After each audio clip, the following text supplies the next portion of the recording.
Welcome back into some of our stories in brief. We begin in Edo State, where there appears to be heavy security presence around the Edo State House of Assembly in Benin City, the state capital.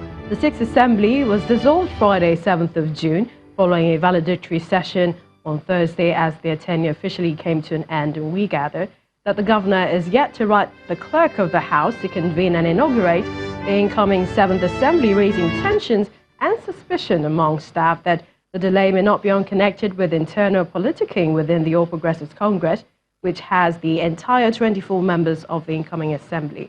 We'll find out, bring you more updates as to the outcome of that particular story. Let's also take you to Taraba State, where the Independent National Electoral Commission, INEC, in the state, they're holding a retreat to review the 2019 general elections in the state. Now, the aim of the retreat is to identify the strengths, weaknesses, as well as challenges faced in the course of the general elections in the state.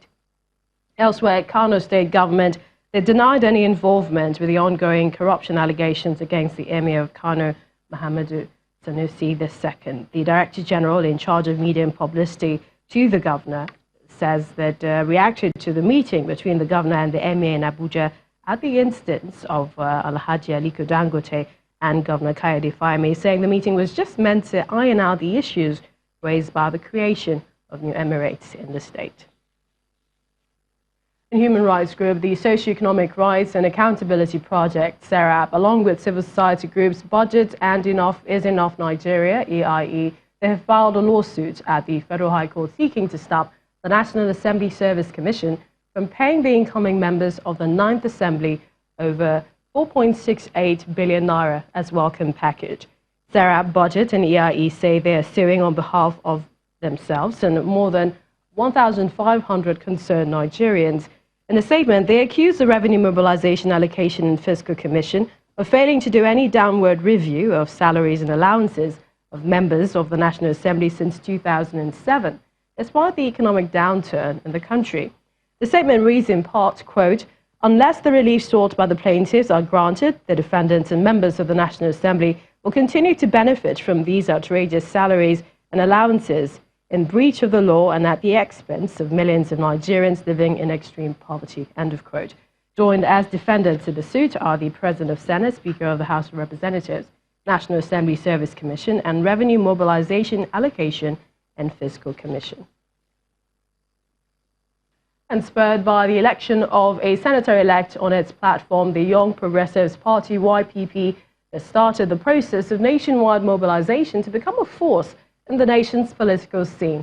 Addressing members of the party at a stakeholders engagement in Abuja, the national chairman of the party, Comrade Bishop Amakiri, explained that the party will be embarking on a realignment of her structures nationwide ahead of the elections. The party set up a performance and evaluation committee to identify areas that the party will work on to improve her performance in the forthcoming general elections.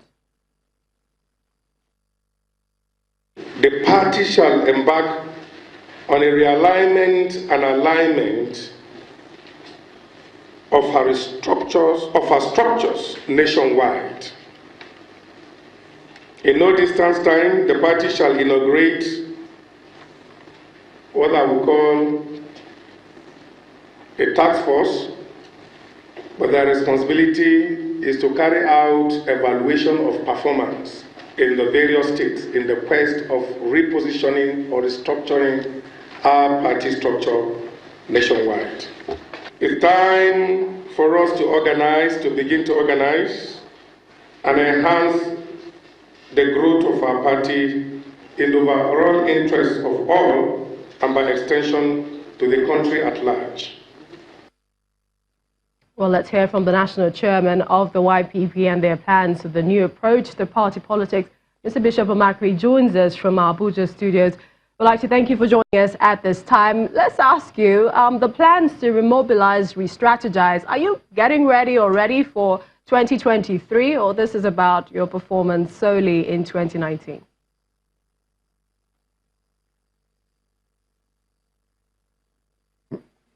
Before I go further, let me use this opportunity to salute great people of Nigeria and by extension, the entire members of the YPP across board.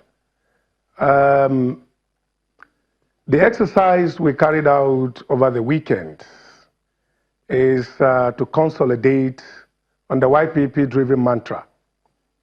And of course, you and I know that the way politics is seen in this country is as if political parties should wait until when it is during electioneering season. Then we start approaching, the election with, carrot and stick approach, maybe without having a blueprint to the process.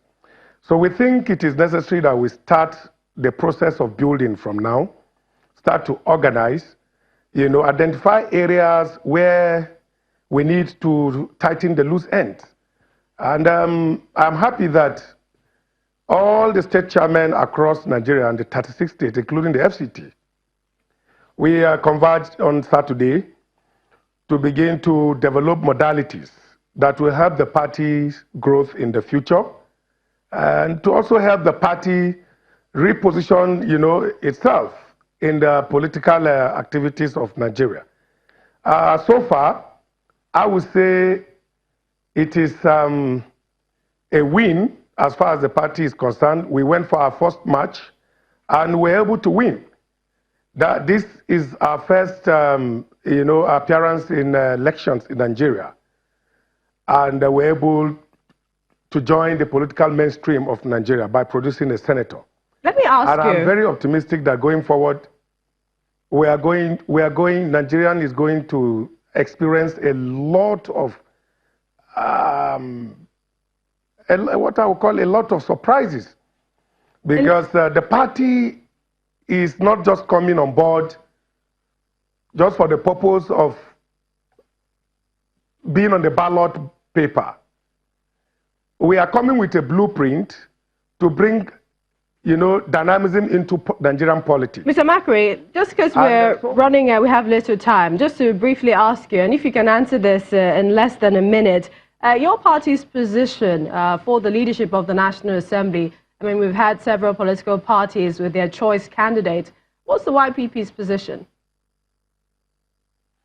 The YPP's position is that there must be a credible leader, a leader who is really interested in the well-being of Nigeria, a leader who is going to lead, to envision others into his vision, a leader that will represent the aspirations of the entire nation. And not just a leader that thinks that the business of the parliament should be a partisan, thing. So the position of the YPP is whoever, at the end of the day, that the parliament, throw their support to, because the business of the parliament should be left alone to the parliamentarians.